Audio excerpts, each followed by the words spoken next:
ఆంధ్రప్రదేశ్‌లోని గుంటూరు జిల్లా తురకపాలెంలోని గత కొన్ని నెలలుగా వరుసగా మరణాలైతే సంభవించడంతో అటు ప్రజలు భయాందోళనకు గురవుతున్నారు.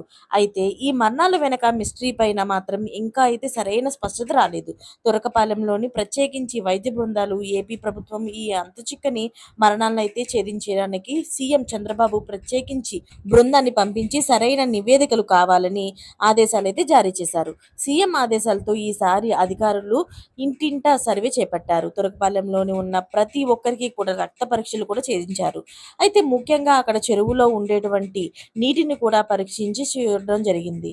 అయితే తురకపాలెంలోని కేవలం 2 నెలల వ్యవధిలోనే 40 మందికి పైగా మరణించారు. అసలు ఈ గ్రామంలో ఎందుకు చనిపోతున్నారనే విషయం ఇప్పటికీ కూడా ప్రభుత్వానికి అంతుచిక్కడం లేదు.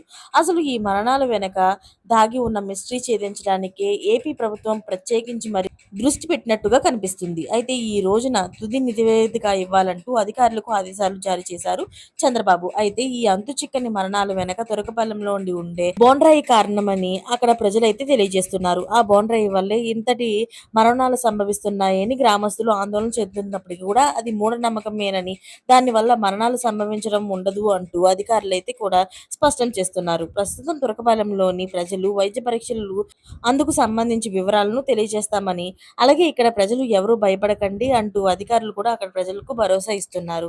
అంతేకాకుండా ప్రత్యేకించి మరి అక్కడ 24 గంటల వైద్య బృందాలను ఏర్పాటు చేసినట్లు తెలుస్తుంది. అక్కడ ఉన్న వారికి మిలియాసోటిస్ అనే పాజిటివ్ ఉన్నట్లుగా తెలుస్తుంది.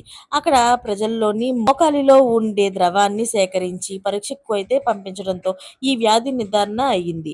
ఇది ఒక బ్యాక్టీరియల్ ఇన్ఫెక్షన్ అంటూ అధికారులు అయితే తెలుపుతున్నారు. మరిన్ని లేటెస్ట్ అప్డేట్స్ కోసం ఛానల్ అయితే సబ్స్క్రైబ్ చేసుకోండి. Thanks for watching friends.